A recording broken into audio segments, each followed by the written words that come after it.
Welcome back to Cultivated Conversations. I'm your host, Jen Proctor. Now let me ask you this. When it comes to the entertainment industry, we know the faces, we know the talent, we know the headlines, we know the studios, but have you ever stopped to think about who's actually running the business side of things? The money, the deals, the long-term planning. Well, today's guest is one of the power players behind the curtain. Anna DerParseghian is the managing partner of PTD Business Management, aka the woman that Hollywood trusts with their bank accounts, business ventures, and the big decisions. I have the pleasure of having her as a friend, a mentor, and a strategic business partner in my own business. If you're in the mood for some epic advice, this episode is for you. Let's get into it. Anna, welcome to Cultivated Conversations. Thank you for having me. I'm so happy to have you here. I think I just want to start off by saying that this woman is amazing and inspiring and loyal, and since the moment I met you, I think we just were instantly connected. And you are just a complete and utter badass. You are a mom. You are this business tycoon, and you're just such an inspiration. I could ramble on and on and on, but let's take a second and introduce yourself and tell us a bit about who you are and what you do. Sounds good. Well, thanks for having me. I was very excited, and I'm looking forward to today's little podcast here. Well, I'm a business manager, and I'm the managing partner at a CPA firm called PTD Business Management, and we handle financial, everything that has to do with the dollar sign for entertainment clients. It's not an easy task, but I've been doing it for, ever since I was 15. It was my part-time job. So I don't know, what are we at, 31 years, not to give up my age, but So you just turned 21. Yeah, I just turned 21, and it's been quite the ride. Yeah. 6 whole years in the making. So this is all I know. I love it. I live by it. I encourage, more females to want to go into this sector. It's such a niche business that we're in that I think it's a blessing and a privilege, honestly, to do what I do every day. When you were a little girl, did you want to go into something in this lane? No? Honestly, no. I was going to be a doctor. That was my thing. Okay. Oh, yeah. No, and I was a bio major originally. When I even got my part-time job, I was like, I'm going to be a bio major. I got my phlebotomy license. I could draw blood from people. Oh, yeah. Okay. So, and then my part-time job was from high school. I picked this, back in the days prior to the internet. There was this thing called a career office. You go and you take your little slip, and I went for an interview for a filing clerk at a business management firm. I was like, what is this? Sounds cool. Okay.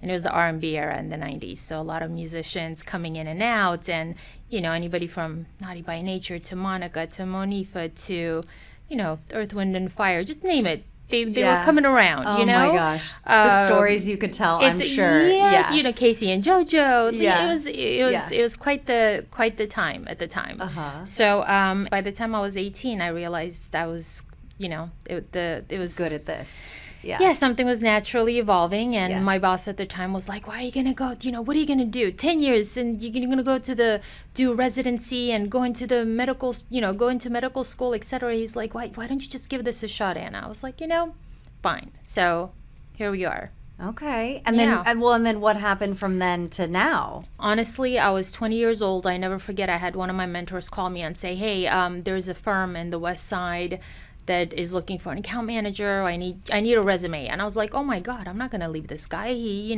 gave me an opportunity. And mind you, I'm like 20 years old at this point. Yeah. And so she said, Anna, let me make it real easy for you. You have 24 hours and you have to get me your resume. I said, 24 hours? Are you serious? She's like, yeah, that's it. Okay, talk to you later. Bye. I was like, oh my God. So I scrambled literally overnight, came up with the resume, and I sent it in. And honestly, back then I met my current senior partner, John, and the rest is history. I started, and I think it was like this 5-year progression. In 5 years, I was able to run the entire department, and then at 30, I became a partner as I grew my business, and I started to sign clients on my own with my little self. And then at 35, I became managing partner of the firm, and I've been managing the firm for 11 years now. So it's been quite the run. So tell us, like, what exactly, and I know you said anything with a dollar sign, right? Yeah. But what exactly does a business manager do? Because I mean, I know from personal experience, it's so much. Yeah. But give us the, give us the top lines, if you will. Well, it's such a niche business, like I said. Outside of Nashville, New York, and LA, when you say business manager, they're like, what do you do? Yeah. What we do is basically from the very basics of just paying bills, making sure the bills are paid, making, for any talent, from their car registration to utility bills, et cetera, to all the way to working with the managers and agents in their negotiations of their deals. So making sure that if they're traveling international, do we, make sure that we bifurcate the contract to make sure there are more dollars left in the client's pocket versus leaving it on the table or giving it away to Uncle Sam. We handle multi-million-dollar home purchases, multi-million-dollar renovations, oversee construction projects. That's what I mean by that. And it's almost like a white glove service. Like there's nothing that we don't do for our clients that has a dollar sign in front of it. So, well, and it's so intimate, right? I remember when I first, when we Do you remember the first call? Do you remember? I remember the first call. I mean, we could talk about the first call. That was actually a good one. Yeah. Yeah. I mean, I remember because our producer was asking me like, how did you meet her? And I said, well, I think I was a year or two into my business and things were going really well. And I was just doing it on my own, but it was getting to that point where it's like, I need some help here. Yeah. And I remember I went online and I was researching and I really wanted to have a woman working with because I think, and we'll talk about this a little bit more too, but like we both are really passionate about lifting other women and supporting other women. And I mean, you've told me the story where I think I left a voicemail and your assistant, right, Alex, shout out to Alex. Thank you, Alex. Told you, hey, I think you might. I had literally left a client's house in Bel Air. Like I literally had left we had this whole meeting. I got in the car and she called me. And normally, if I'm that close to the office, I was like, I'll just answer it on it. Yeah. I picked up out of nowhere and she's like, listen, this woman called. Her name is Jennifer, and she's looking for a female business manager, and she had looked you up, and she is really excited to talk to you. For some ungodly reason, I mean, not that I wasn't going to call you back, but I was like, why don't you just get her on the phone right now? And I never forget, I pulled aside on top of the hill, and we literally just hit it off, and it was like the beginning to the end. So I remember I was pacing in my backyard talking to you. Normally you do the whole fancy thing like, oh, let's set a time, let's set an appointment, sure, invite them in, but it just kind of happened. No, so it here we are. It did. And here we are. And I mean, and it's been a wild few years, which we'll come back to. But I think, I mean, obviously we're both women in this industry, right? And that being one of the things that we really did connect on. I think like there aren't a lot of women that do what you do, and you even mentioned that in the beginning of this interview, right? I think anything with finance and taxes and business, it's like men, right? I think in our business, I think that is the truly sad part is in the world of business management. I feel like old Hollywood was built around these, businessmen, and business management started with a bunch of older gentlemen. And, I'm hoping to see a bigger shift in this arena, but you still don't. There are very few and far in between. I think I'm probably one of the only female managing. I think I'm probably the only female managing partner in the city, but it's a rare find. And, my goal is to hopefully, one, encourage the females around me to want to reach for the stars and do what I do. And, hopefully replace me one day when I'm just, tired and want to go travel the world. Just something like that. But I think women are built for this type of a profession. But unfortunately, because of the environments that we've grown up in, this is just not a place where women have been allowed to go as far as I have gotten. Yeah.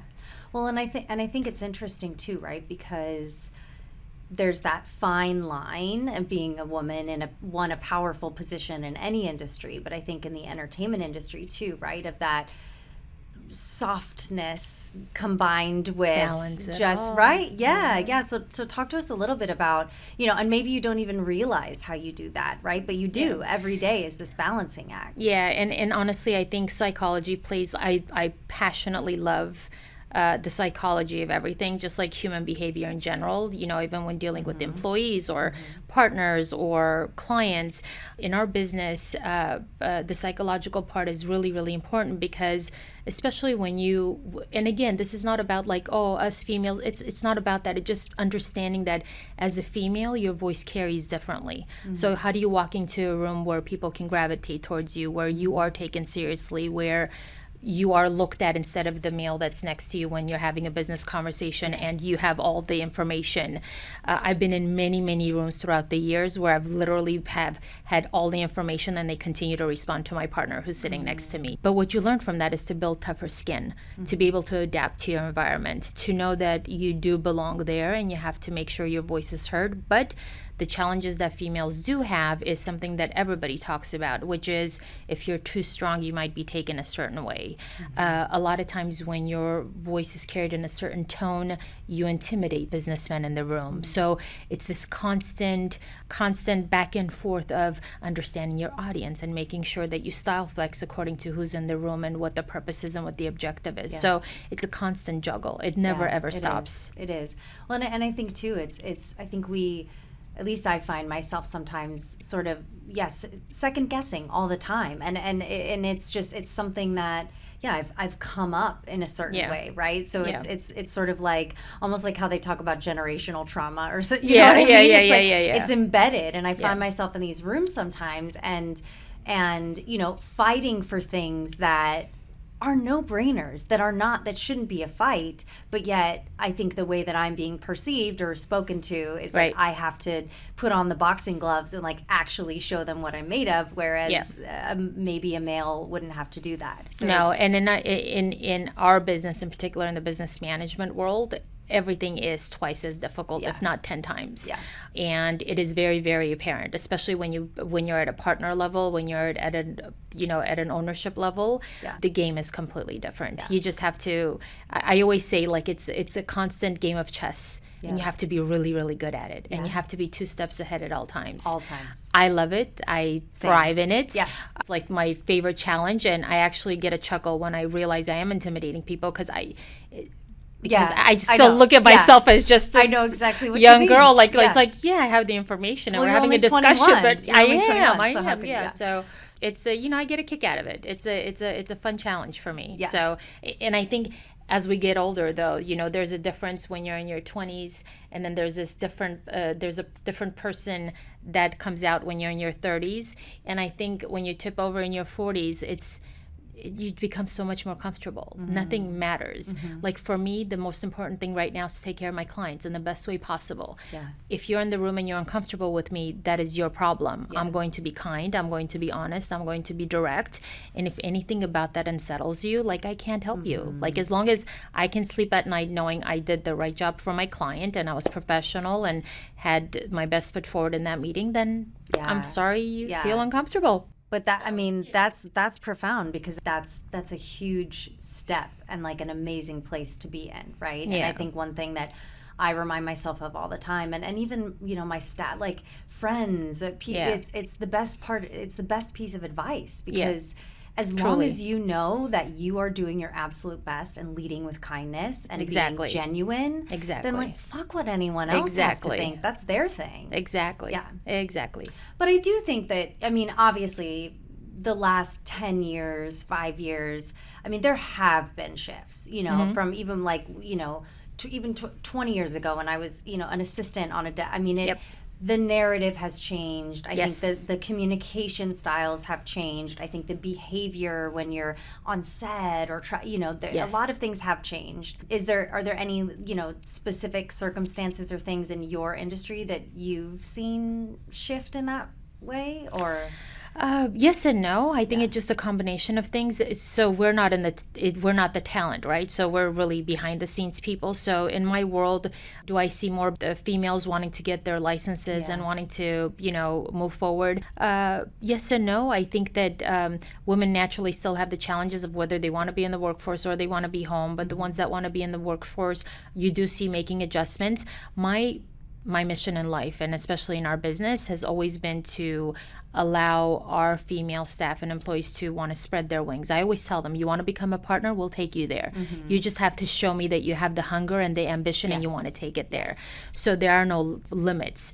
I will have to say, in the last 10 to 15 years, if we were like just to like capture that moment in time, I wish I could have seen more, and I would see more females progressing.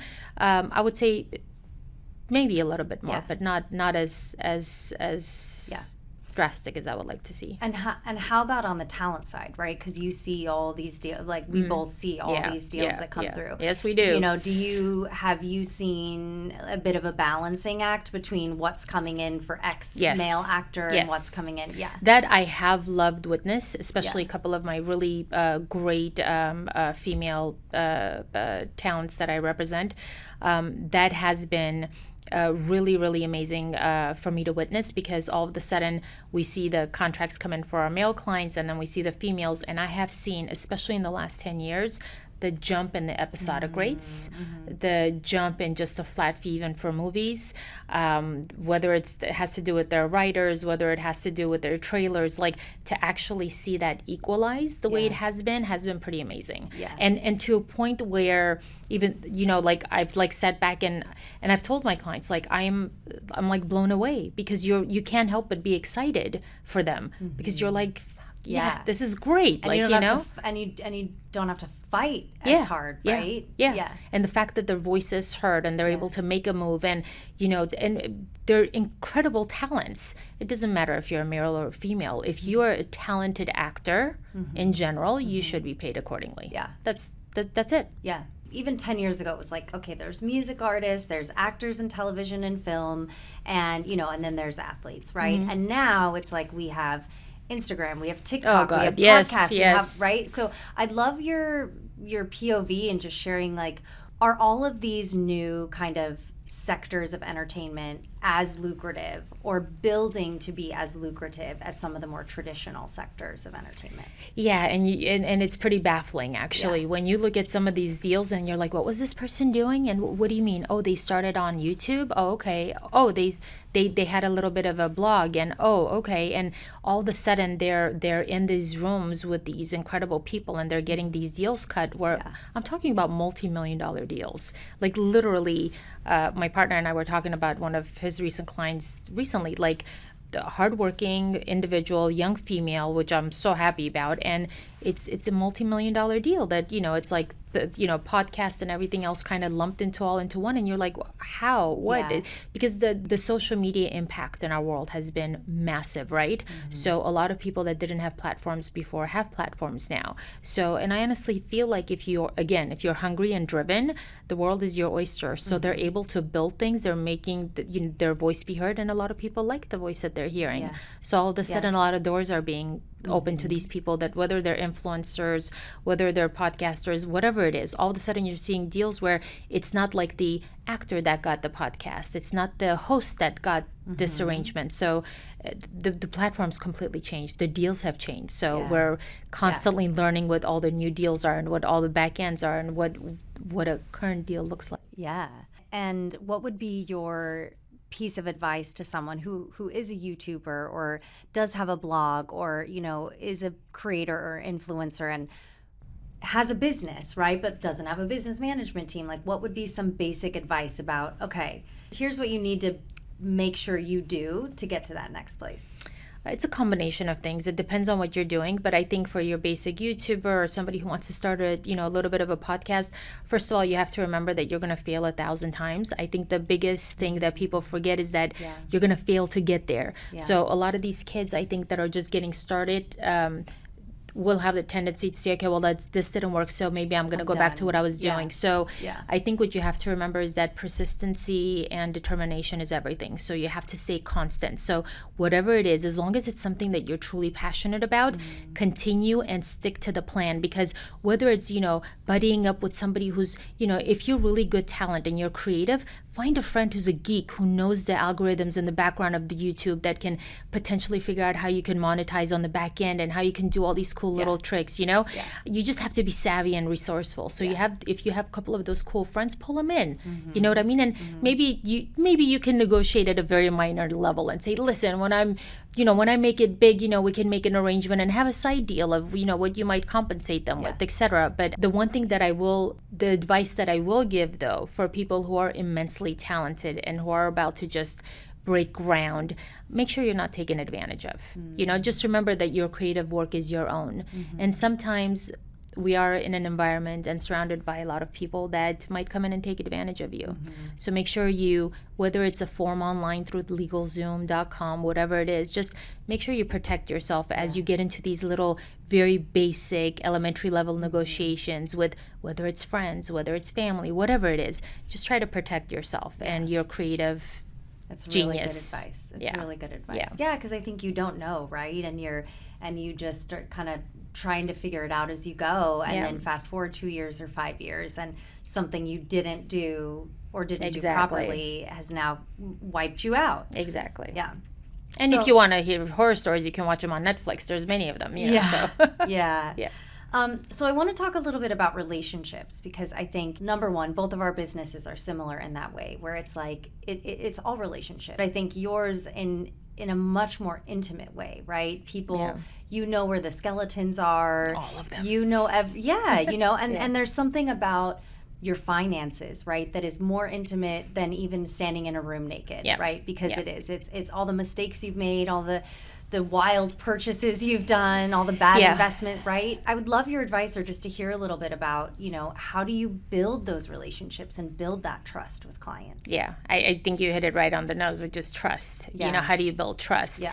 And I always say trust is built over time. So most of the time, like let's say if I get into a new relationship with a client, I don't try to oversell. I don't try to, for me, it's more about being silent and more quiet and understand everything about them.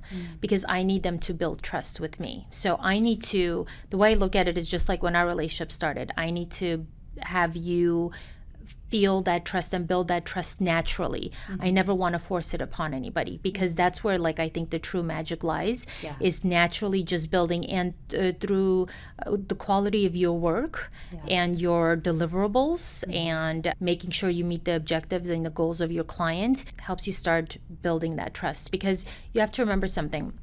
We have an intimate relationship with our clients because money is a very sensitive thing for people. It is. And so a lot of people, depending on their upbringing, have a very different relationship with money. A money story. So, yes. So oftentimes when we sign a client, one of the things I like to do is understand their family history, how they came into what they do. Were they child star? Were they not? Did these things happen overnight?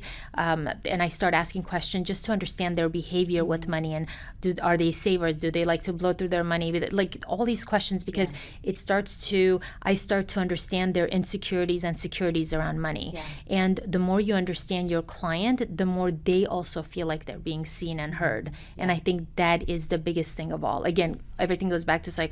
That's why I love it all. I was just but about it's to like say, it's very important, because for me, I want my clients and a lot of my clients have been with me 10 plus years. Many of them. I have a couple, 20 plus year relationships. So it's really, really important for me for that to be a slow, progressive process, not an overnight, oh my God, you must trust me because don't you know who I am? It doesn't matter. We're nobody at the end of the day. And I always, it's funny, I always tell my partners and I always tell our staff, like, when I walk into the office every day, I know it could be wiped away the next day. Like, nothing's guaranteed.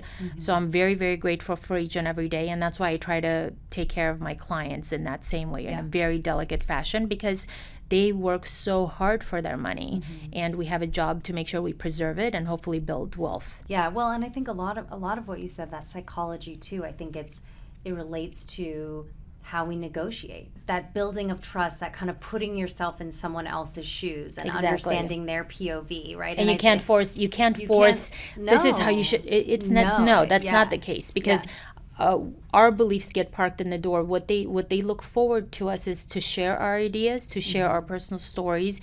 And sometimes they'll say, what is your opinion? Because who would not want to have a professional that has an opinion, right? Everybody should have their opinion. But at the end of the day, what is the right answer or direction for that client? Yeah. I mean, that's ultimately why they have you, Yep. or why they pay the big bucks, as we say, right? Yeah. So Yeah.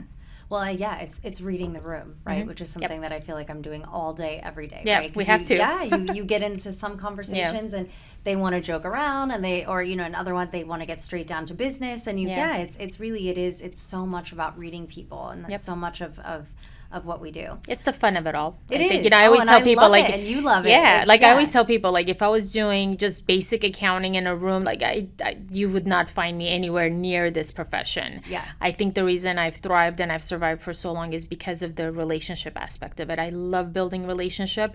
I love longevity. Like, relationships are really, really important to me. So Okay, so I want to play like a little rapid fire. Sure. With words around finances and jobs and contracts that get thrown around a lot. So give us your layman's terms. Okay. Okay. Write-offs. that's hilarious.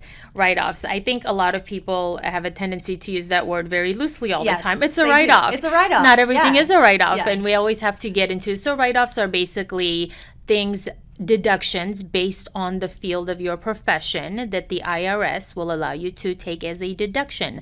So if you have earned $100, and if you have a $30 expense, which you can have be written off, that is what that expense is. I think it's just such a loose term that's It is. used that It's everybody's so- like, write it off. Well, what do you who's first of all who's writing it off for and, you? and Yeah. second of all, my favorite thing in this that people forget, though, I always educate the clients also.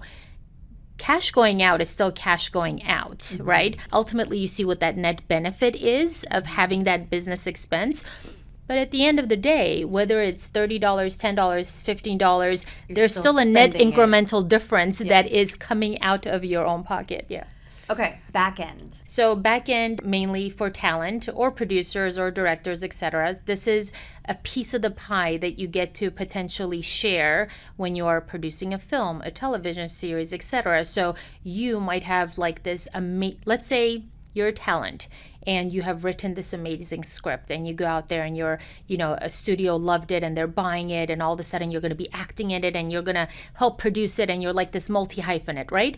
What you might do is, if you believe in your story so much and you do believe this is going to be the next best series on Netflix, what you might do is you might say, you know what, instead of giving me $100,000 an episode, why don't you guys just pay me $10,000 an episode, and I want a bigger back end. So it's literally you're participating in the profits at the end. So if the show is a success, you get a taste of what that success is, if I'm explaining it. And can end up being a lot more money in your pocket. And that's kind of what they refer to as mailbox money. Exactly. Right, and you find that a lot with A-listers and a lot of people that already have established footprint in the city. So majority of the time we might actually have very small upfronts because we already know that we've already earmarked all the back ends for them. So then it just, once you have a hit show, the money just doesn't stop. Love it. Yeah.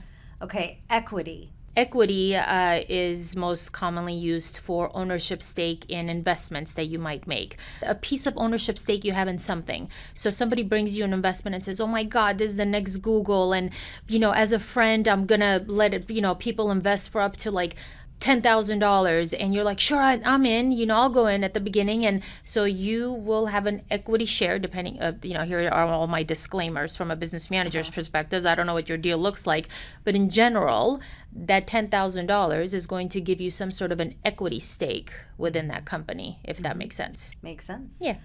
Okay, commission. Commission, everybody's favorite word. This is a fee. Most of the time it's a percentage fee. Sometimes there are retainer arrangements based on what a client earns. So if you have a talent that's making $10,000 a month or $10,000 an episode, you have an attorney that typically will charge 5% of that gross dollar. You have an agent that charges typically 10% of that income. And then you have us business managers who will also charge 5% of that gross dollars. So what you realize is that as a talent, at the beginning it's very hard. When talent starts in the industry, commissions is a very rough bump to get through, because all of a sudden you're like, oh my God, I had $100, 30% of it went all to commissions for all the people that got me this job. And then Uncle Sam took everything. And then our rule of thumb always to our talents is you get to keep 30 cents on the dollar in your pocket. I know it's painful to hear, but that's the rule of thumb, right? Yeah. That's literally the breakdown of what the commission world is all about. So we always encourage them, the way I educate them at least, to help them get over that hump is you have all these people around you, and without those people finding those jobs and creating that pathway for you, you would not be doing what you're doing. So, you know, and then obviously there are talent. When you become an A-lister, sometimes you just have an attorney. Sometimes you just have an agent and an attorney. No need for a manager. It just depends. And you know, our world has been shifting drastically. So we'll see where we're headed. I don't know. I don't know what the future holds. Well, that's a great segue into that, right? They still need business managers though, for the most part. So there you go. You are bulletproof. Just saying, right? Just saying, probably even more so. Yeah. Even more so. Yeah. My business, since I had started, was almost doubling every year, right? I mean, just booming and booming and booming and booming. And then just in the flick of a switch in 2023 with the strikes, I mean, it was like not just the rug was ripped out from under me, and the entire fucking house was pulled out around me, right? And it's still a rough go, right? I mean, we're still climbing ourselves out, you know, out of the hole, if you will, right? And I think that was something that was so out of my control. That was the hardest part. Yeah, that was rough there was nothing that I could do, right? It was this industry thing. So, I mean, I would love just, I mean, thank you for that. You know, Are you kidding? Just thank My you. pleasure. Like, you know, that was, I could not. We survived through it, so there. We did. And every time I talk to anyone on your, I mean, it's just like, I will forever be, you know, indebted and grateful. Because, it was brutal. A lot of nights. And I've never cried so much in my life. I've never felt so much just uncertainty, you know. I've always been certain of everything, and even when I wasn't, right? It's like I always knew that I could do anything. And I think that was the first time in my. We love to be in control.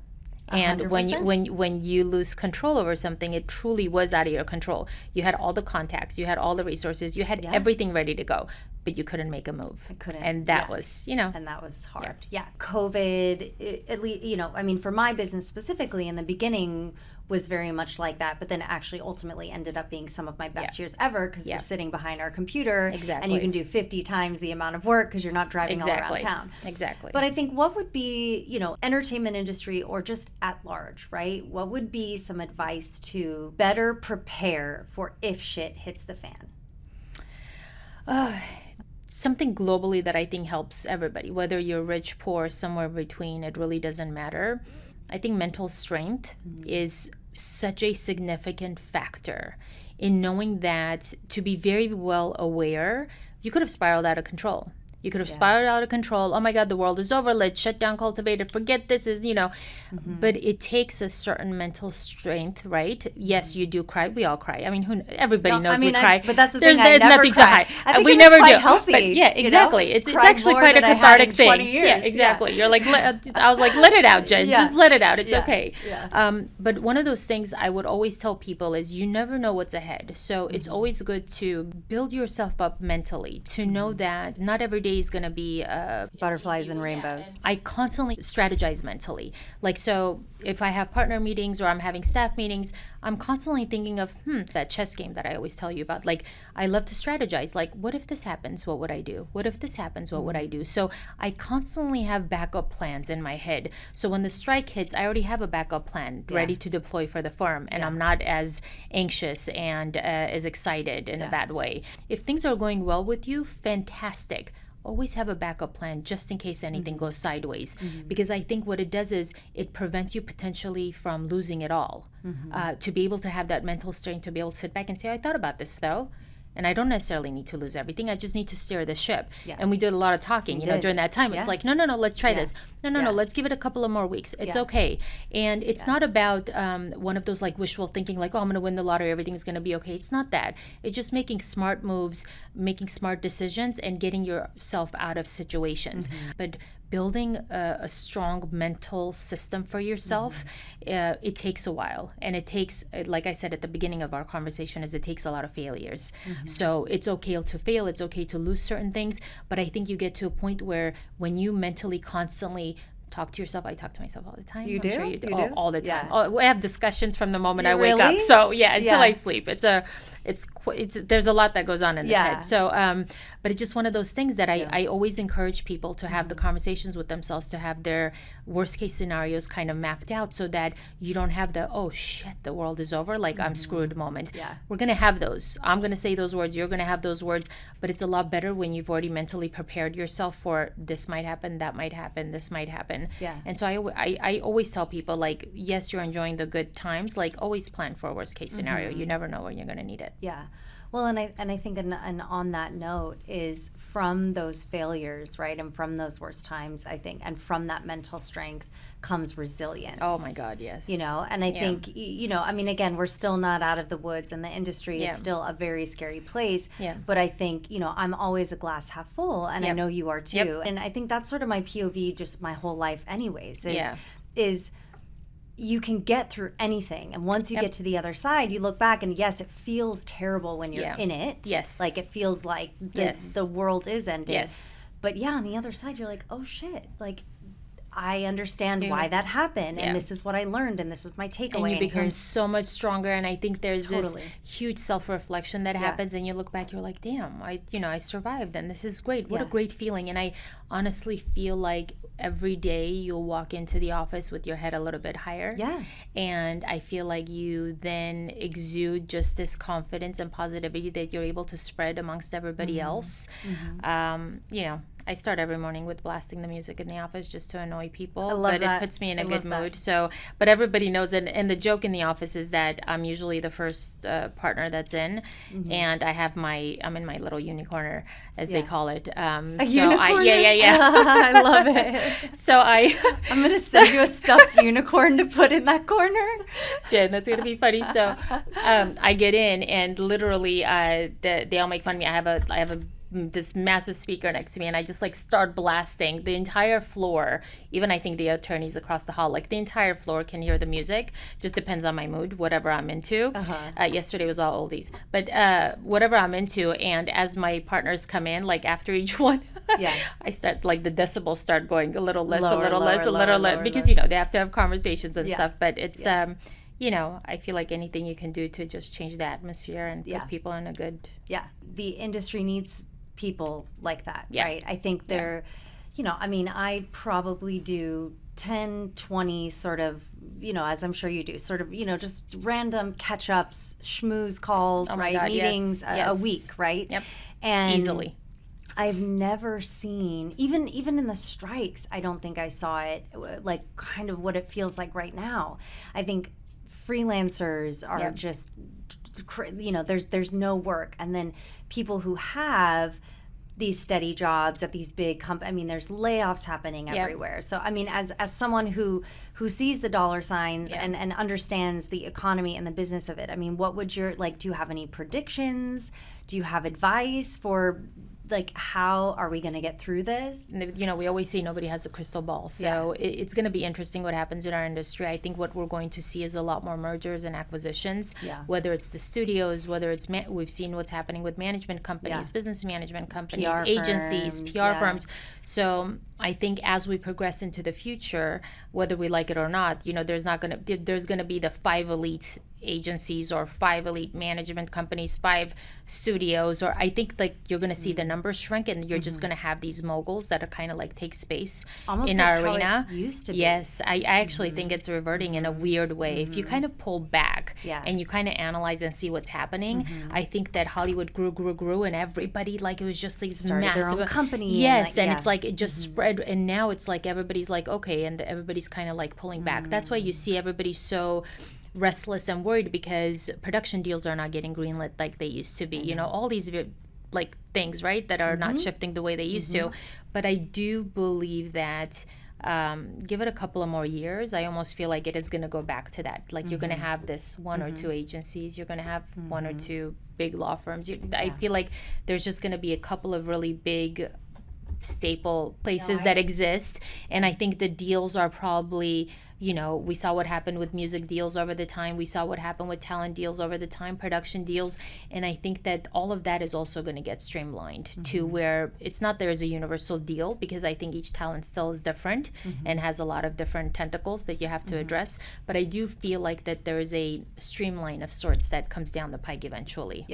Yeah, I mean that makes sense. Yeah. I keep referring to it as the pendulum. I'm like the pendulum swung way over here, and it's just like slowly kind of like making its way back to. And we're all on it. We're all on it, and riding we're it. Feeling it all. It is. I mean, it's again, I think it's building resilience and thinking differently, trying different things. Taking that job or that gig that you wouldn't have even looked at a year or two ago, right? Because it's the fee that's being offered is below you, but at the same time, it's like, hey, one big number or three or four little numbers stack up to the same amount, and you're working harder for less money. But it's like, if we can get through this and bust our asses and prove ourselves, like we will reap the benefits down the road. I do believe that. 100%. I think the hungry ones will stay standing.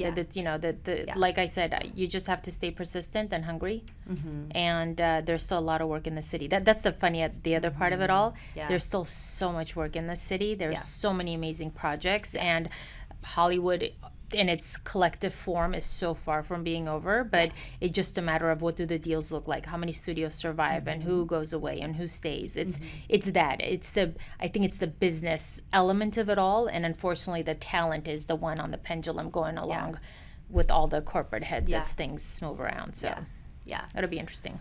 So not dwelling on the past. I think that's been one of my biggest learning points that I always tell people. Like, don't wait for people to save you. Let your work speak for itself. Let your personality and your kindness speak for itself. Like, be that difference. You know what I mean? That's like my mission all the time, is that I always want to encourage people to shine and reach for the stars, and just don't wait for anybody to save you. Just go out and do it.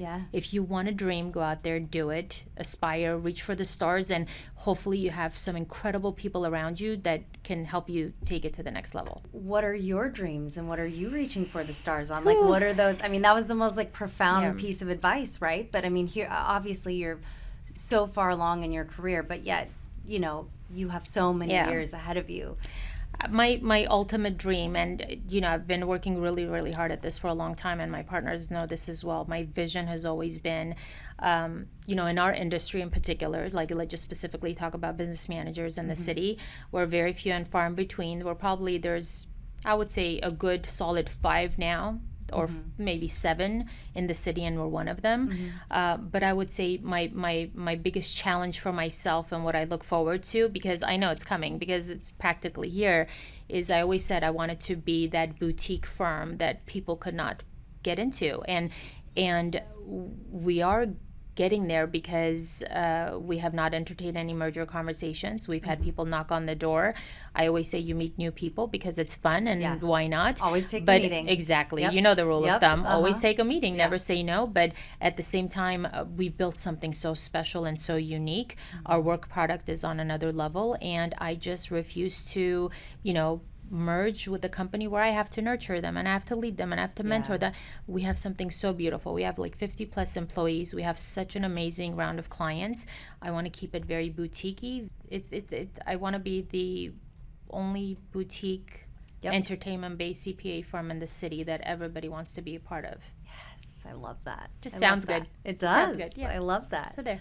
And you touched on something earlier. You said, you always have to show up, and you're exhausted. You got to put the smile on your face. And when you said, it's just, I resonated with that so much. And I think a lot of people listening can resonate with that. I think especially moms, like we are, right? Because we work long ass hours and pour all our energy into. You're juggling 20,000 things at the same time. And you do it so flawlessly, right? And how do you give yourself that grace to be a great mom and a great business leader? Gosh, it always has its challenges, right? But one, I'm hoping that at the end of the day, regardless of what I've done, I've set a really good example for my kids. I literally never forget, after I had my son, I was back in the office, and I kid you not, it was 6 weeks. and I became a partner shortly thereafter, and like the rest was history. Because for me, it was like an adrenaline rush. It was like a challenge I had with myself, not to prove to anybody else. I was like, no, I got this, and I'm going to be even more powerful. So I tell people all the time, like, find time for yourself. But one of the things for moms, a very strong advice that I have is to get over the guilt that you're not being a good mom. Totally. I think that the hours that we work, the hours that I work, like anytime you text me, night, weekends, whatever, you don't even know how, but I'll answer because I do. And there comes a point in your life where, where I had to do a lot of my own conversations that I have with myself morning to night. And a lot of it is that I'm doing everything for them, and first and foremost, be happy about what you do and be passionate about what you do. So I think that's the first thing, right? Because if you hate what you're doing, then double, triple the effects of how it's going to really have a negative impact in your life. But I love what I do. I'm passionate about what I do. So when I'm away from my kids, and I travel a lot, I'm pretty much bi-coastal, I'm all over the place. You have to figure out what works for you, and you have to drop the guilt at the door. I don't feel guilty anymore. I love what I do. If my kids want an explanation, I'm going to tell them exactly what they're doing. They know how to find me. They know exactly where mom is. And as a matter of fact, I start talking about my business so that they're more educated and they're more ahead of the curve. And I think that brings more excitement into the whole dynamic with them and your relationship with your kids.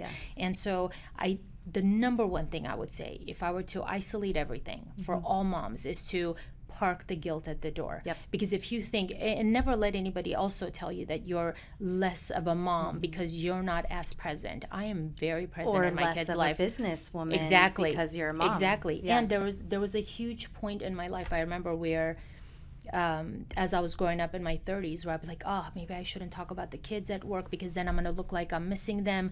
And these are real conversations women have in their heads.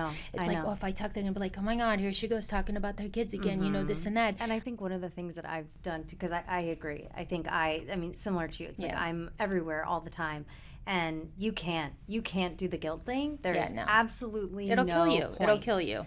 But the other thing that I kind of changed my POV is, when it comes to the kids, focus on today and focus on the now and focus on being present, right? Because they are. They're not 10 days ahead like you. No, they're not. Yeah. And to them, just sitting next to you and you rubbing their back, that is all they want is that time, right? And as they get older, obviously it changes because mine are young. But that's been my changes. Okay, you know what? Today I am doing this. Today I'm a little bit of a better mom than I was yesterday. Or I spent a little more time and just being okay with that. And listen, certain days you're going to do more, certain days you're going to do less. You and I have done this. Sometimes we have 16-hour days, and sometimes we're home at 4 o'clock. We're like, we don't know how it happened, but here we are. And so, but that's okay. It is okay. You're a businesswoman. You're running your own business. It's okay to have those moments. You don't have to be perfect all the time. I always like to ask the guests on the show something that brings you joy.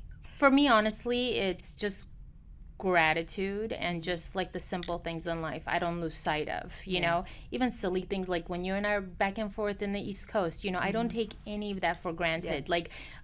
Right now my happiness is finding the joy in all those little things and just being present. Well, thank you so much for joining me fun. Today. This was amazing. I was really You're nervous. Incredible. I don't do these things, but this was exciting. No, you Thanks absolutely for killed it. having I mean, the words of wisdom that have been pouring out of you, it's amazing. Truly. Watching your business grow in front of my eyes has been like such an immense joy. And then on top of that, you're like the kindest human being on the planet. And I'm so grateful to have you in my life. And I know we're going to be together for a couple of decades. Where can we find you? Where should everyone socials, or do you want to plug like the PTD socials? PTDLLP.com. You're amazing. Thank you. Thank you. Thanks for having me. And that's a wrap on another episode of Cultivated Conversations. Please check us out on social at Cultivated Entertainment on Instagram, TikTok, and Facebook. I'm Jen Proctor on LinkedIn and all the things, and I want to hear from you. Send me your questions and your feedback. Our email is hello@cultivatedent.com. And until next time,